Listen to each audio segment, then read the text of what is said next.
Most travel videos are about where you are going. This one is more about why you are going in the first place.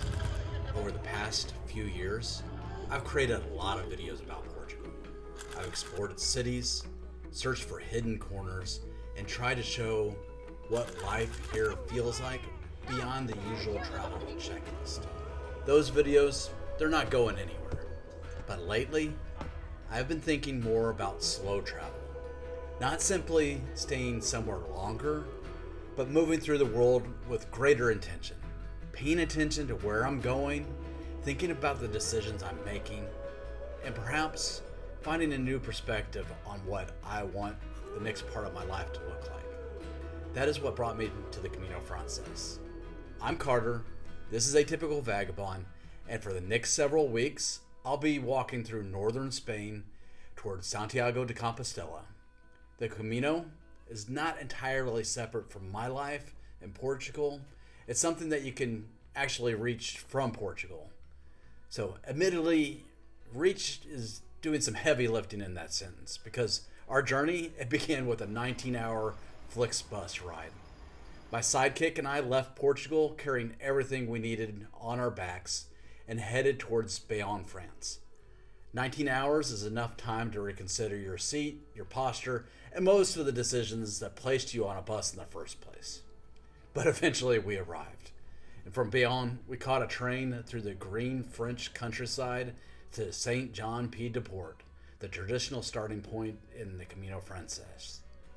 This was where the idea stopped being an idea, and we collected our pilgrimage credentials, attached scallop shells to our backpacks, and checked into an albergue for the night. The credentials would collect stamps all the way to Santiago.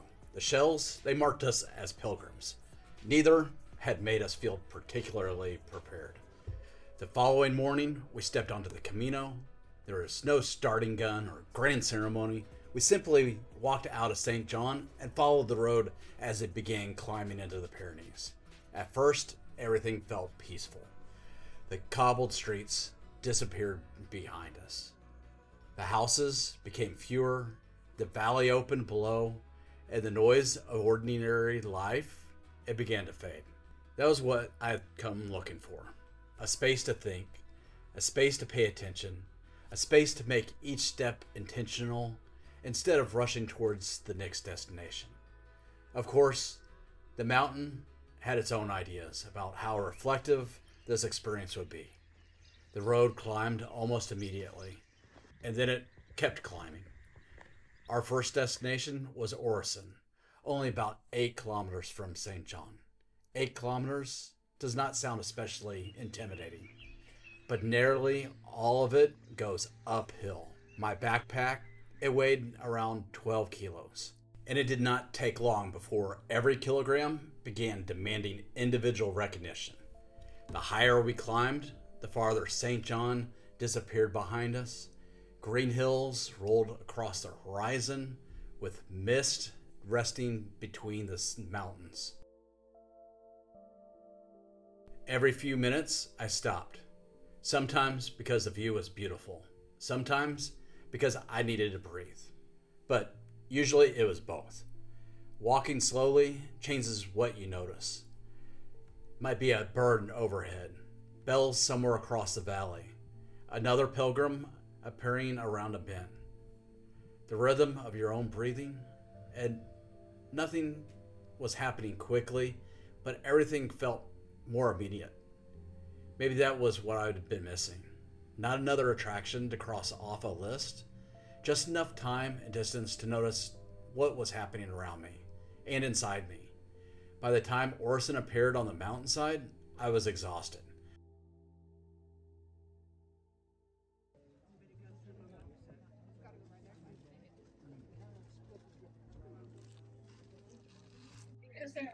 All right, so this is going to round up day one. I went from St. John Pied de Port and ended up here in Refuge Orison. And what we're doing is we're taking a taxi service back to St. John Pied de Port and just stay there the night. And then they'll bring us back here, start up day 2, and then I guess we're going to be walking all the way to Spain. So see how that goes, and I'll have you follow me in the morning. Oh, and look at this view.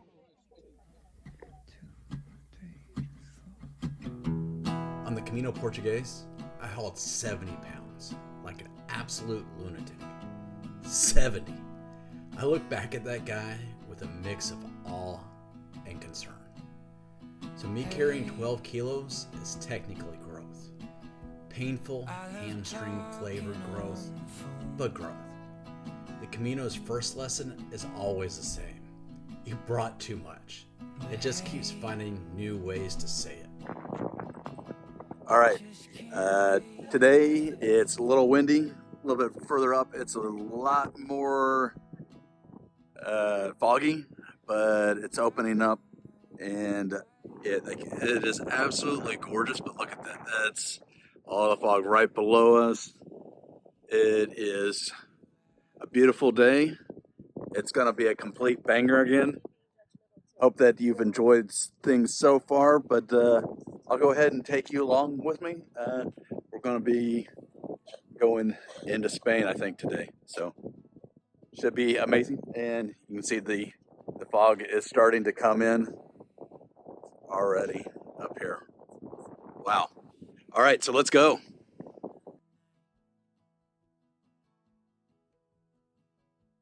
If day 1 was the Pyrenees grabbing me by the collar, day 2 was the Pyrenees making sure I understood the message. This is the one every guidebook underlines in red. It climbs to the roof of the entire Camino Francés, and then it throws you off the other side. I left early, legs still filing yesterday's complaints, and just kept going up and up. The Napoleon route doesn't really do flat. It does slightly less vertical and calls it mercy.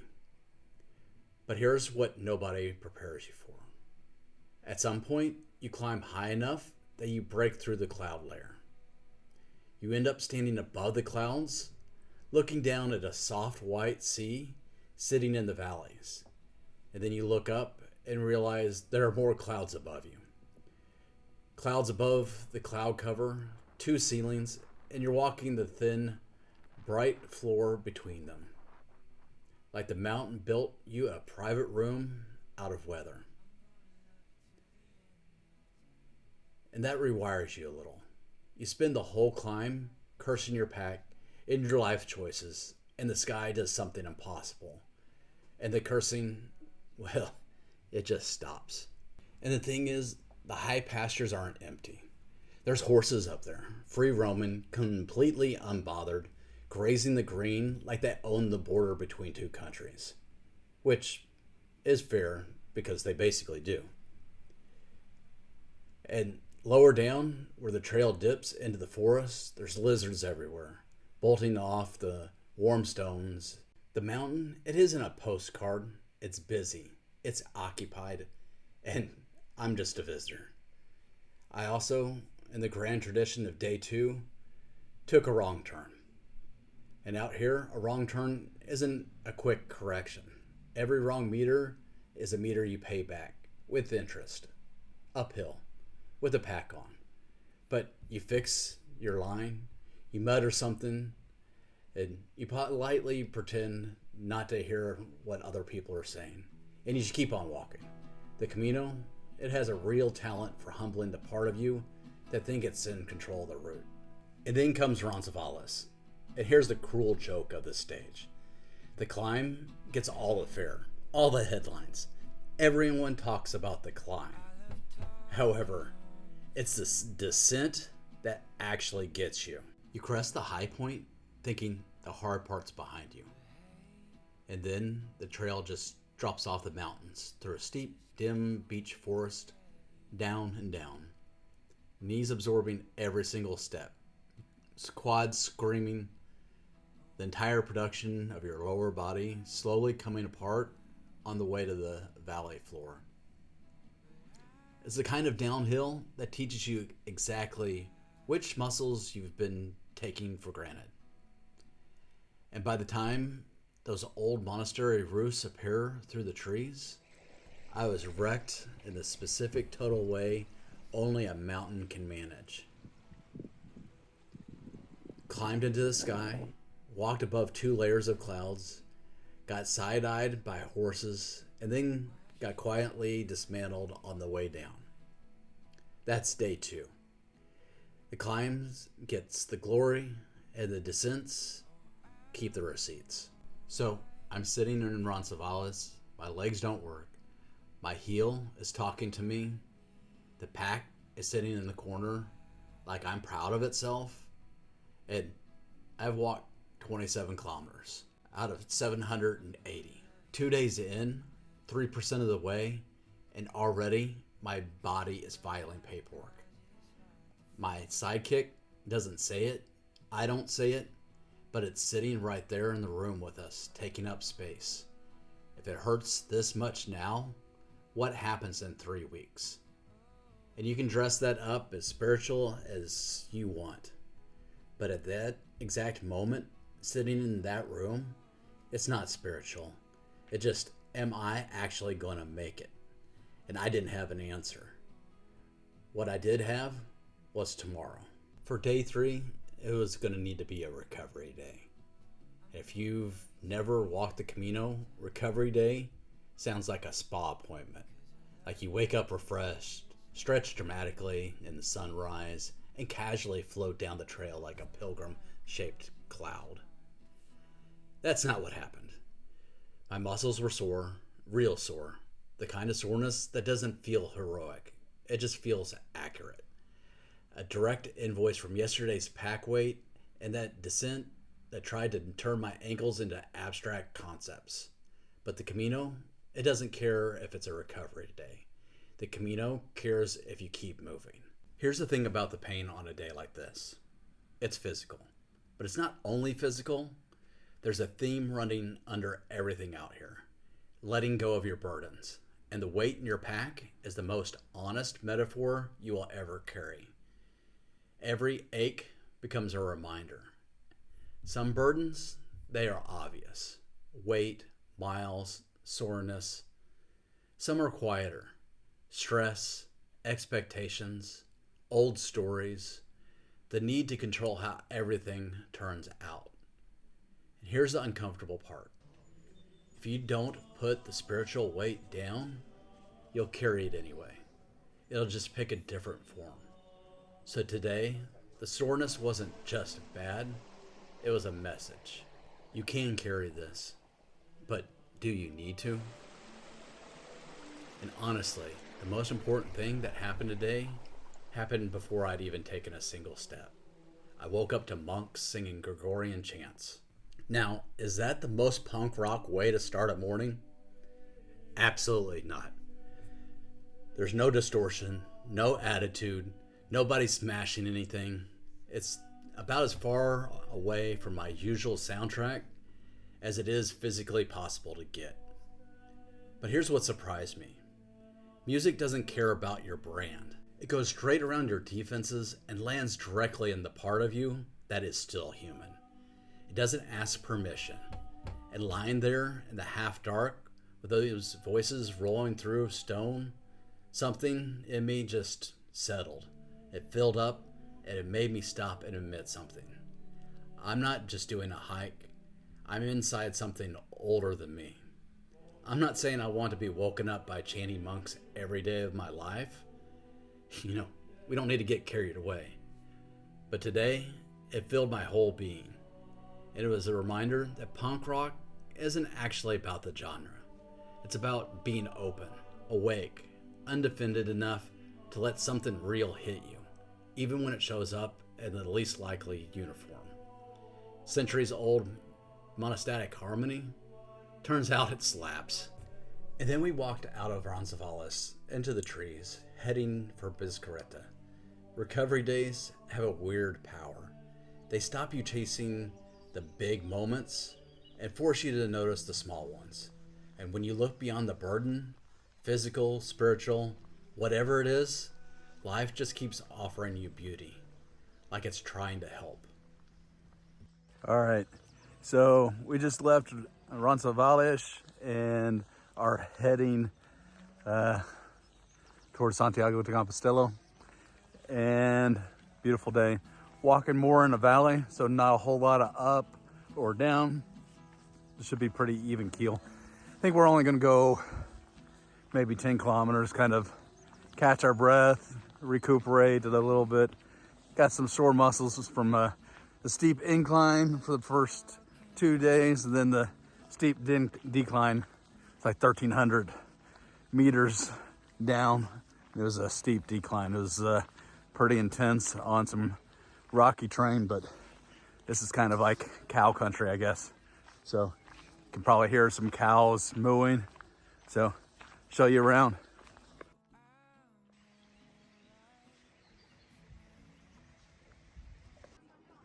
Hello. How are you? All right, so I had a nice chocolate croissant here in Espinal. So it was nice with the coffee. Definitely need to check the first bar that you come into if you're coming through here. It's a nice little stop along the way.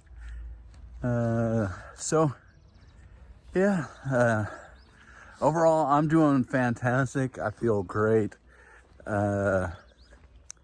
Just really enjoying sun, views, the people, conversations. So if you're thinking about doing a Camino, definitely go. Say hello to somebody that you may not know. May not know where the conversations go. And that's kind of part of the way. Then you also get to see things like, see a little bit further, some horses, a baby. So got some more horses on this side too. So absolutely fantastic doing the Camino Francés here. And today, the beauty, it didn't just come with a chocolate croissant. It came with feathers. Ravens and magpies all over the place. My favorite kind of company. Corvids are the punks of the bird world. Smart, loud, a little chaotic, and completely unbothered by the opinion of themselves. And yes, I do ornithology by vibe and flight pattern, not field guide. The Corvids approved of this method. There's an old line. 1 for sorrow, 2 for joy. I lost count of the magpies somewhere past joy and just kept going. Every time I see them, I get the same hit. A jolt of plain happiness and the stubborn, quiet feeling. Something good is coming. Not because I owed it, not because I'm present enough to notice the sign when it shows up. Call it superstition, call it pattern seeking.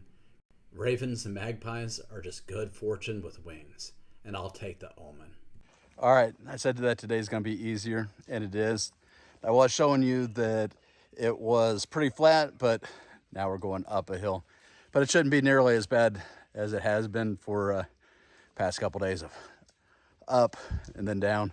But yeah, so far feeling pretty good.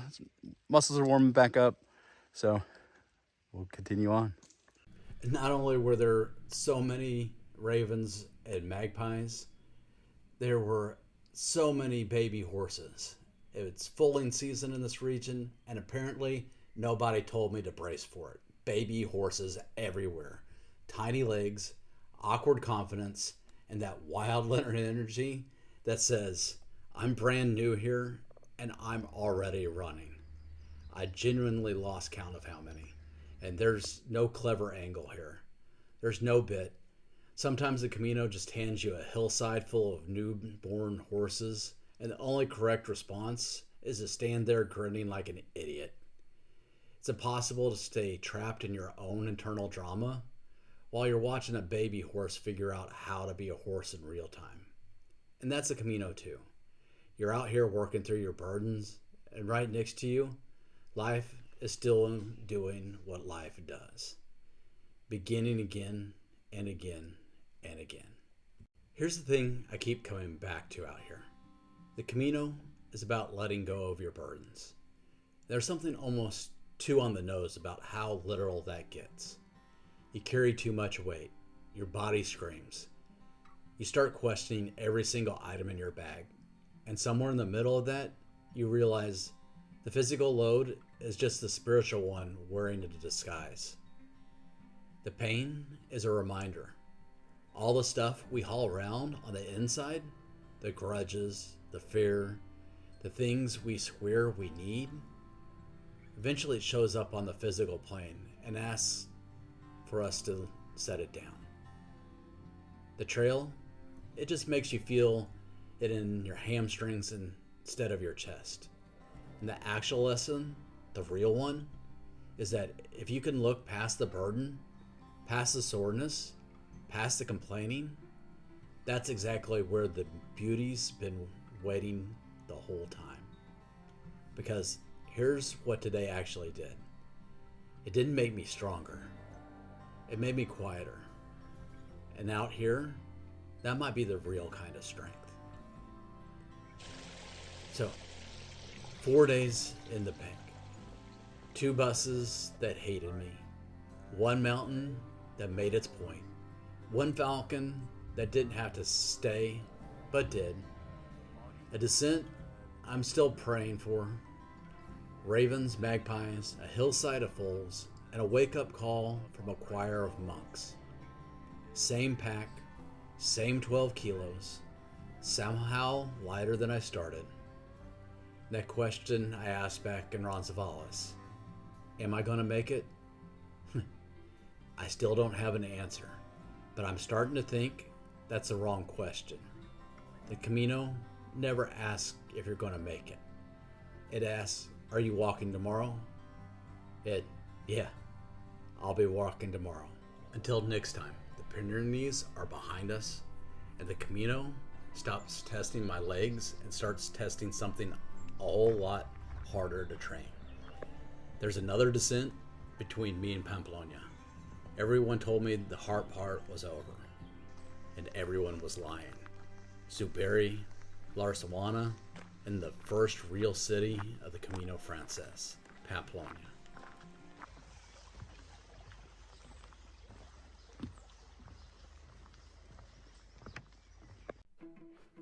Everybody trains for the climbs. Nobody warns you about the way down. The climbs, they get the glory.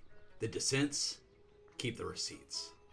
In this stretch of the Camino Francés, my sidekick and I walked out of the mountains, straight through medieval Navarra, and into a city with an ancient wall and zero sympathy for tired feet.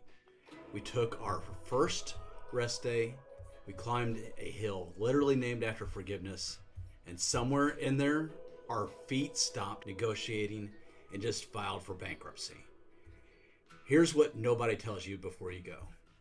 Sometimes the smartest move on the Camino is to stop walking. We had survived the Pyrenees, but nobody told our legs. By day 4, the Camino had turned into a loop that ran whether we liked it or not. Wake up, pack everything, walk west, find food, wash something, lie in a room full of strangers, listening to a symphony of snoring, questioning every decision that led you here. Then get up and do it all over again. That's a machine that you signed up for. The map today runs through Zuberi, Larsawana, and into Pamplona, over the Alto del Perdón, and down to Puente de la Reina.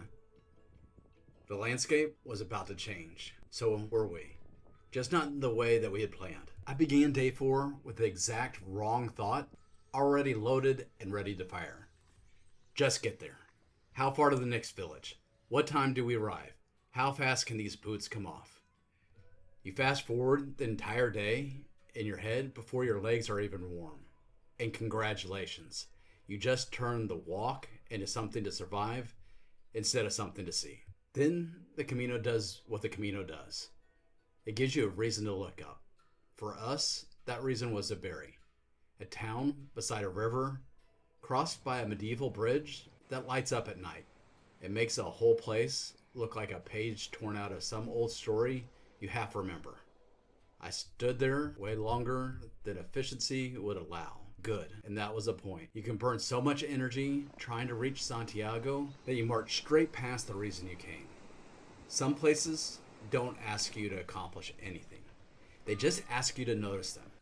Zuberi was one of those. Dinner was a tortilla with cheese and pork that had no business being that good. Enough kilometers in, simple food stops being simple. Potatoes, eggs, cheese, and pork can earn a standing ovation. And the Camino quietly recalibrates your entire definition of what is enough. All right, it's absolutely beautiful morning. It's a little crisp, but about to leave Zubiri. Gonna go about a third of the way to Pamplona. Got a short day today, so not sure how much I'll show you. But we'll go ahead and go and see how things go for me. All right, so let's go ahead and go. Juana is the kind of village most pilgrims treat as a name on a sign. They blow through it, chasing a bigger town or a more famous stop. We got in before the albergue would even let us check in. So my sidekick here and I did the only civilized thing available.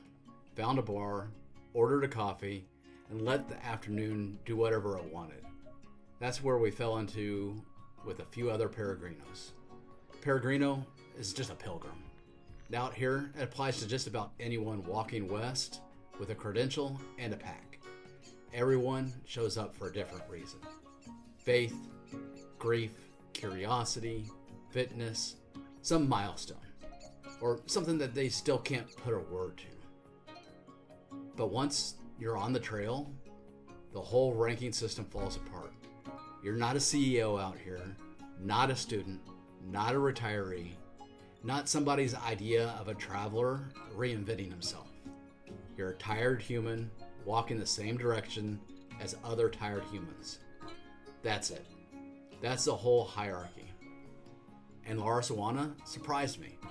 It's quiet, handsome, more polished than it had any right to be, and almost completely ignored by everyone rushing past it. That turned into a pattern I never shook.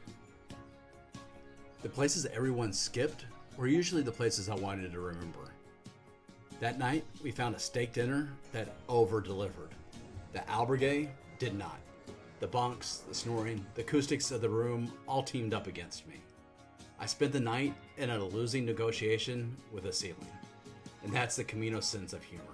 It hands you a medieval bridge and a perfect steak, then yanks your sleep out from under you, just to keep your ego in check. All right, good morning. I am leaving Juana and heading to Pamplona today. Have a long walk, going 16 kilometers, but gonna have a fantastic day. It's cold. I didn't sleep well, but I'm gonna have a fantastic day anyway. Man, look at this. Got like a river behind me, crossing a river. Isn't that fantastic? So far it's been absolutely beautiful. We've been fortunate with the weather. Look at this. Sky is gorgeous. A little crisp this morning, as it has been so far. What else? Yeah, just kind of where are we going? Had an amazing dinner last night. Had a really large steak. Figured needed the protein for today. And it was a nice salad also. So it's good to eat vegetables along with the meats. So here we go. One bad night can wreck the next stage more than the train does. So don't build an itinerary that assumes perfect sleep, perfect weather, and a perfectly cooperative body. Eventually, one of those things will turn on you. And probably all three. And maybe all at once. After days of villages the size of a rumor, Pamplona hit like a slap. Traffic lights, students, shops, actual coffee. People walking around like the Camino wasn't the central organizing principle of the universe. The city, it shows itself in stages. First, the outskirts, then the walls, then the bridge and the stone gate pilgrims have to walk through for centuries. I came in sweaty, wrecked, hauling a backpack that smelled like a decision I deeply regretted, and Pamplona did not care. The city has watched 1,000 years of pilgrims stagger through the gate. I wasn't special. It's famous for the running of the bulls and moving through those narrow streets at pilgrim speed. I was more than happy to be the slow animal for once. But the real drama was happening inside my boots. My feet were done, not injured, not finished, not full of blisters. They just cashed every check I'd written over 6 days, and the whole bill came due at the same moment. The climbs, the pack, the descents, the repeat mileage, all of it, all at once. My sidekick was in the same shape. So we made a call that was nowhere in our original momentum. Pamplona gets 2 nights. Tomorrow, we walk exactly.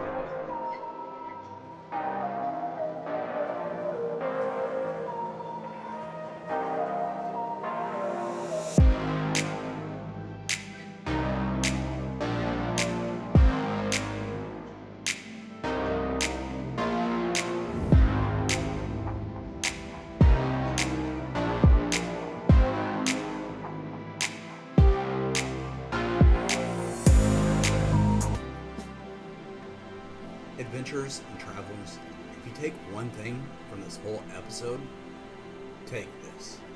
Do not build your itinerary that assumes you will feel identical every single morning. Your body does not read your spreadsheet. A rest day is not a failure. Changing a stage is not cheating.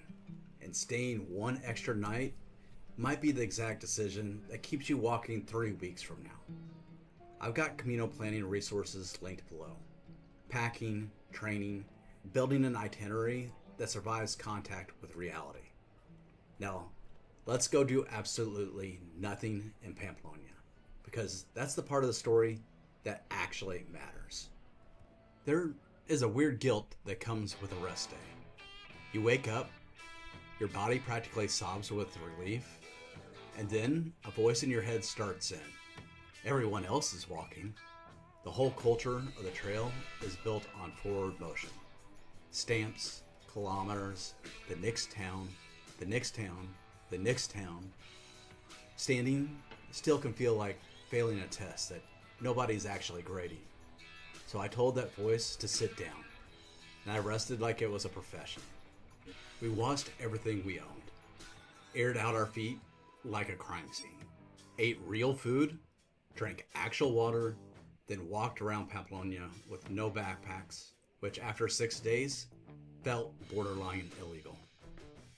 For the first time in a week, we finally got to be people in the city instead of pilgrims passing through it. We sat in plazas, watched families move through the streets, take a lunch as long as we want, and my sidekick turned out to be a world-class rest day champion. Fully prepared to occupy a plaza for an indefensible stretch of time and call it cultural research. I backed the research completely, but under the jokes, something actually shifted. On the trail, you are always becoming, always getting somewhere, always completing something, always moving towards Santiago. For one day in Pamplona, we just existed. And it turns out, being still is a skill, one the trail actively tries to beat out of you. Rest is not the opposite of the Camino. Rest is part of the Camino. And Pamplona worked because it gave us food, services, and somewhere worth spending an idle day. So when you plan rest stops, stop counting only kilometers. Ask where you would actually want to be stuck for 24 hours. 2 nights of nothing. We left Pamplona convinced our feet had been fully resurrected. Ahead of us was a ridge lined with turbines and iron goats. We walked out of Pamplona with a smug confidence of 2 people who had taken one day off and now believed they were invincible. The city let go slowly. University buildings, suburban streets, and then the land just opened up. On the horizon, a long line of turbines turned along a ridge. That was Alto del Perdón, the Hill of Forgiveness. An incredible name. Menacing incline. We could have pushed over the top that day easily, but we didn't. We stopped short in Zurichway, a small stone village at the foot of the climb. A short stage on purpose. A pause before the effort instead of after it. Above us stood that famous line of iron pilgrims, silhouettes leaning permanently into a wind that never lets up. The monument marks the place where the path of the wind crosses the path of the stars. Completely poetic. From below, though, it just looked like a warning sign. The climb was up there waiting, and so was the descent. The next morning, we climbed straight into the wind. At the top of the Alto del Perdón, the world falls away on both sides.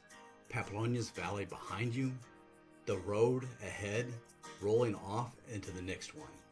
The turbines turn overhead with a sound like the sky breathing. And there they are, the iron pilgrims, leaning into the same wind that they have leaned into for decades. One of the most recognizable spots on the entire Camino Francés. I stood with them a while and let the moment be enough. Then came the part the postcards never mentioned. The descent. Loose rocks, steep pitches, knees drafting fresh legal paperwork with every step. This is the Camino's favorite joke. Hand you a gorgeous summit, then bill you for it on the way down. The climbs, they get the glory. And the descents, keep the receipts. Good morning. Leaving Sarkihi and heading to, I think, Punta Lorena is where we're going to go. So it's about 13 kilometers. Just doing a little bit of slow traveling. It's a gorgeous morning. It's a little brisk, but not wearing a jacket. I know it's going to get hot. But this should be a magnificent hike today. It's great to be around some clear skies, some fresh air, and just really enjoying the sight of these windmills in the distance.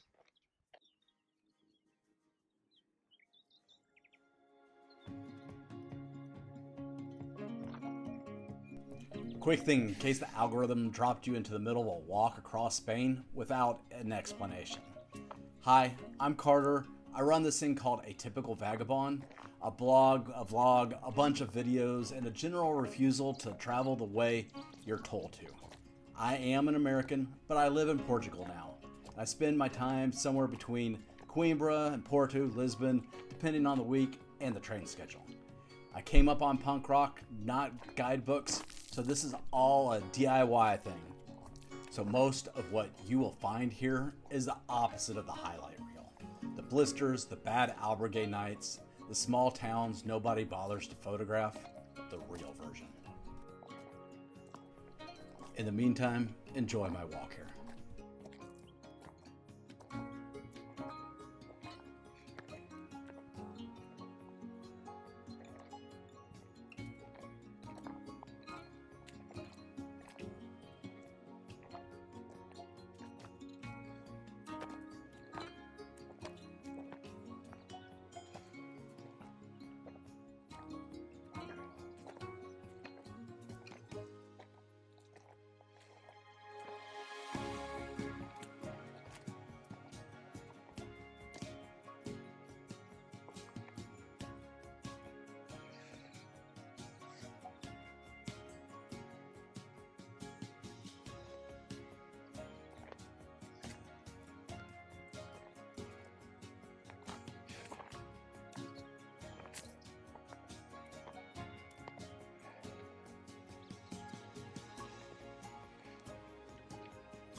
Bon Camino.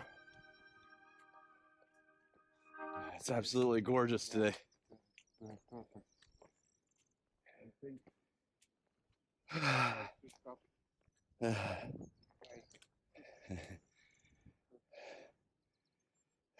There's the sun trying to peek.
Wow.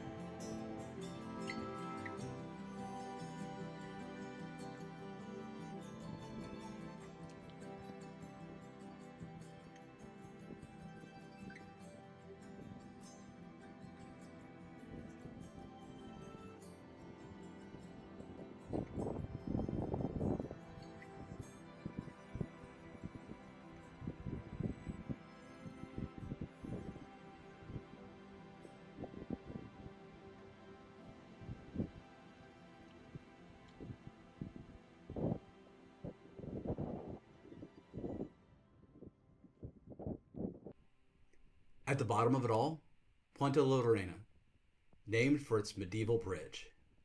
A run of stone arches thrown across the river, still standing, still carrying pilgrims. But the bridge isn't the only reason this place matters.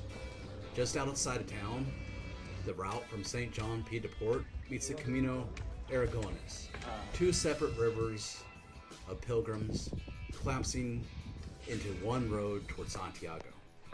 Everybody shows up carrying something different.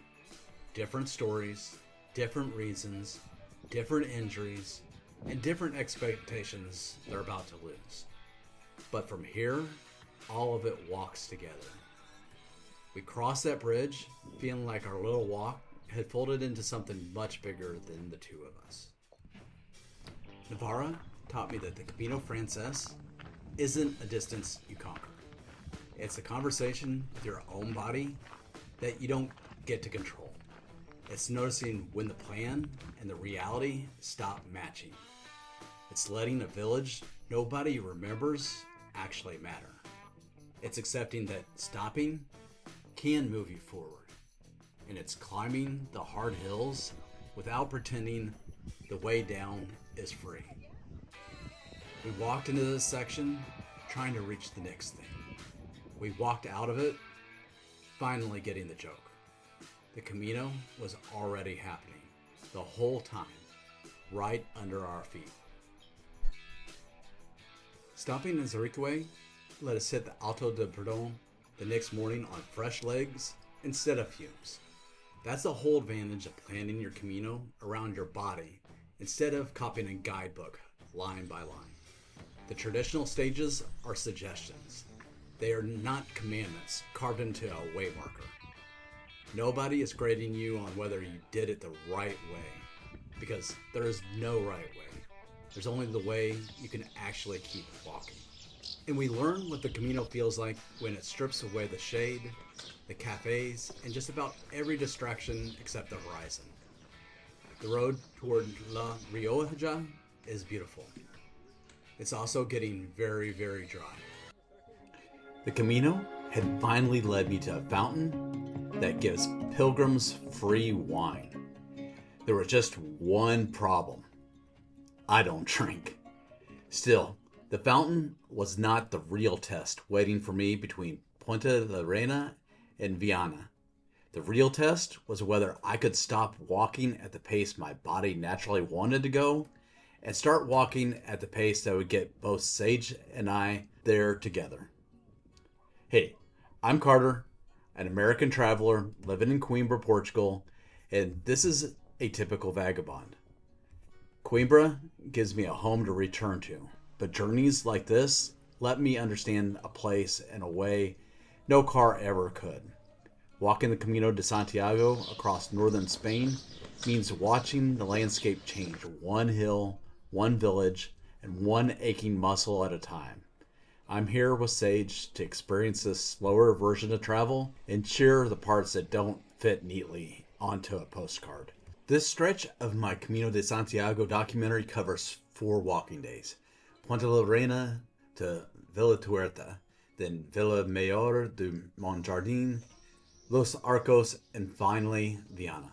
The dramatic climb over the Alto del Perdón was behind us. Now Navarra was opening into vineyards, cereal fields, old stone towns, and longer gaps where there wasn't much to do except walk. The weather was treating us well. Our legs were less enthusiastic. Sage was still dealing with the pain from her fall on the way to Roncesvalles, and the strain of repeated walking days was accumulating for both of us. Nothing had forced us off the Camino, but this was no longer about what either of us could do on one heroic afternoon. We had to find a pace we could repeat the next morning and the morning after that.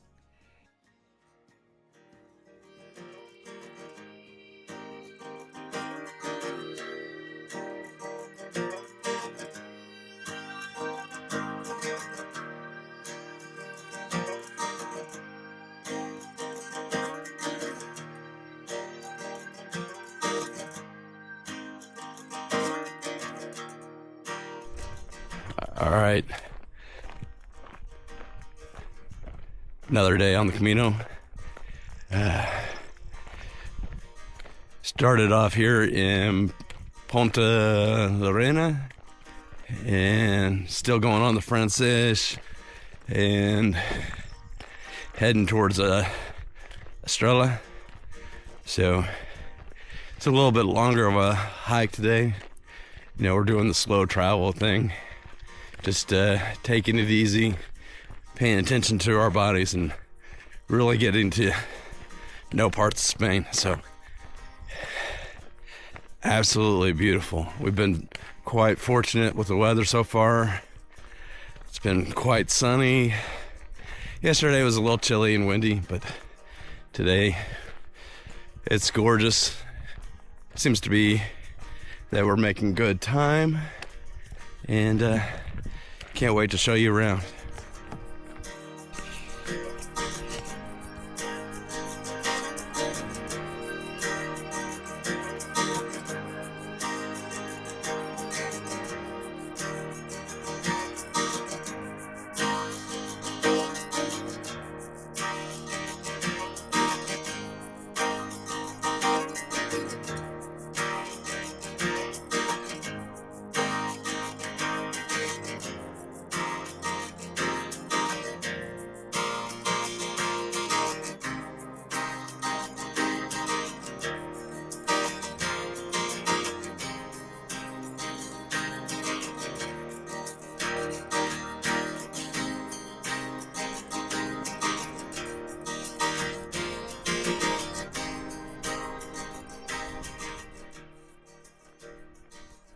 Leaving Punta la Reina, the route rolled through Mineru and toward Siraque, a medieval town sitting high enough to make sure pilgrims earn the view.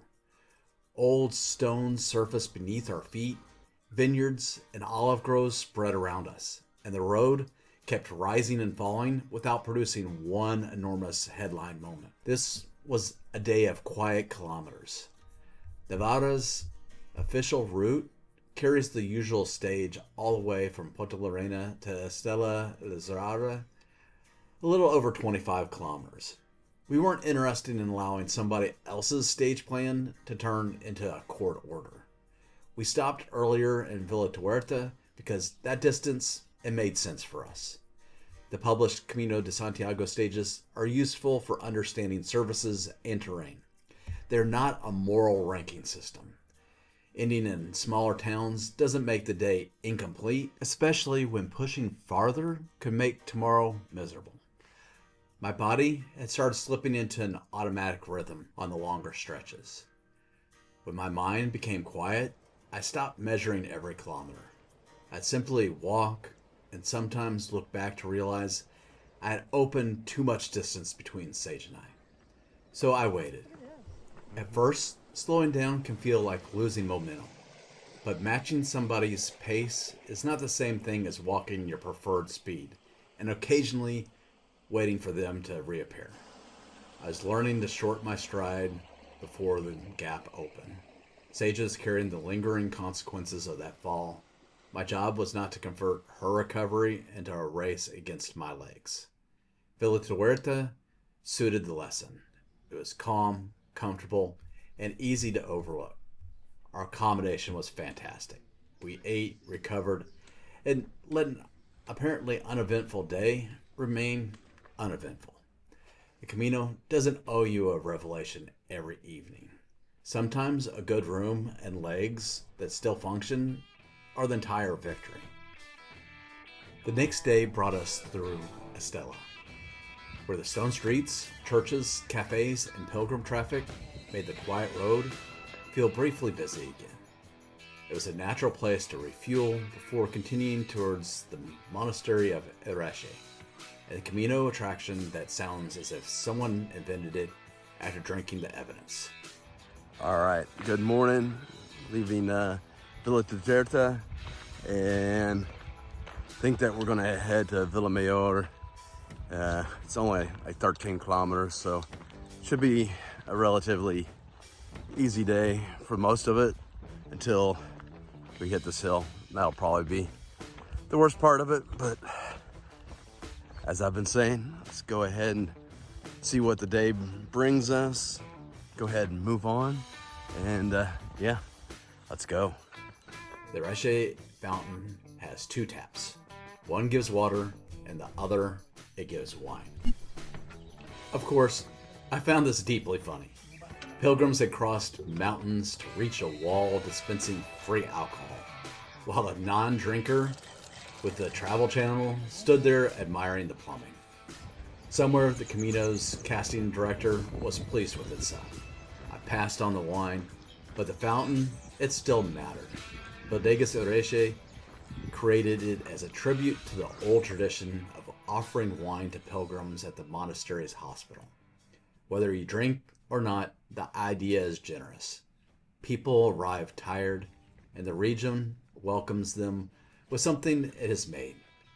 I didn't need the wine to understand the hospitality or enjoy the fact that the second tap was not a practical joke. From Irache, the route climbed toward Villa Mayor de Montjardin, watched over by the remains of a castle on the hill. Vineyards filled the lower ground, and the village gave us another good place to stop before the road became more exposed. Again, the decision was not dramatic. That was becoming the point. A sustainable Camino is built from ordinary decisions made before they become emergencies. We also discovered one of the small risks of luggage transfer. A pair of sunglasses had gone missing. Compared with an injured leg, this is not exactly a Camino catastrophe. But bright Navarro is an effective place to notice that your sunglasses are traveling on a separate spiritual journey without you. They were located and returned the following day. No ransom, no international incident.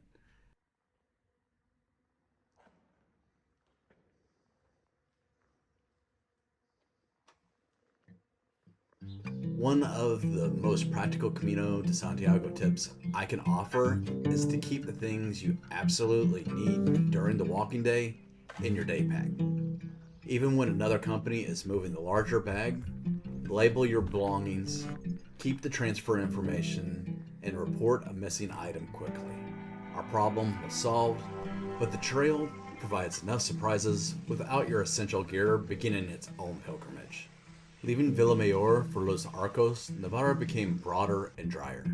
The villages spread further apart, shade became more valuable, and the path ran through grain and vines beneath a huge sky. After the constant visual rewards of the Pyrenees and the famous landmarks around Pamplona, this landscape asked for a different kind of attention. Bring enough water. Don't assume the next cafe is just beyond the next rise. And don't confuse good weather with effortless walking.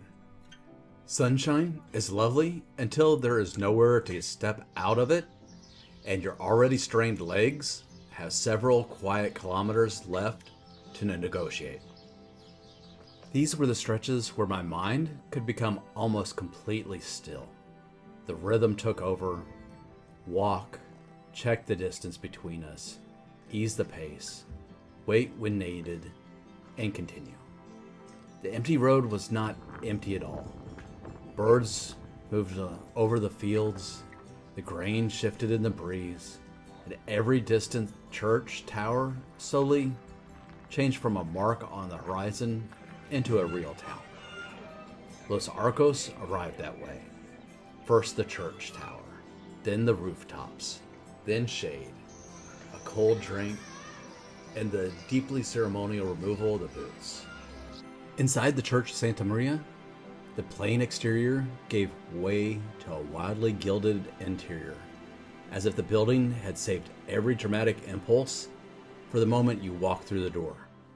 By the time we left for Vienna, walking had stopped feeling like an activity I needed to begin every morning.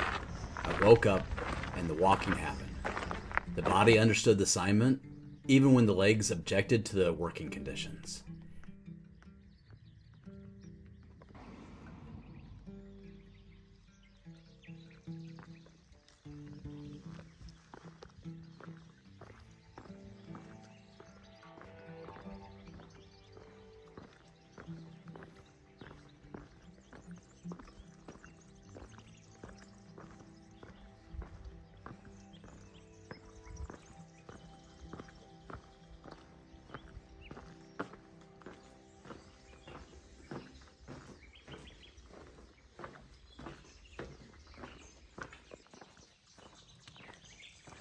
All right, got about 8 kilometers in today. Got another 10 to go to get to Viana. And right now we're in Torres del Rio. About to cross a bridge. Just went through a little tunnel there. But yeah, absolutely gorgeous day. It's supposed to rain, so hopefully we can get to Viana before it starts raining. Vienna, it sat above us for the final approach, which meant the day ended with a climb. Naturally, the Camino rarely lets a hilltop town remain a purely visual experience. Power has a short shelf life. Hills are less impressed by it than people are. From Vienna, we could look toward Rioja and Logroño, the next city waiting beyond the regional border. But standing there, I understood that the quiet days had changed the walk. My mind had learned how to stop fighting the distance. My body had learned how to continue. And I was learning that sharing a Camino meant more than arriving at the same accommodation each night. It meant paying attention to the space between us. I could walk faster. That wasn't the achievement. The achievement was finding a rhythm in which Sage could manage the pain, I could settle my restless stride, and both of us could keep moving west. Before we cross into La Rioja, the next episode will look back at the whole road through Navarra, from St. John Pied de Port and the Pyrenees to Viana. It is a region that began above the clouds, carried us through the forest, cities, forgiveness, dry fields, and one completely wasted wine fountain, and left us standing at the edge of something new. After that, the road, it leads to Logroño, with mud, pinchos, and medieval fair waiting on the other side.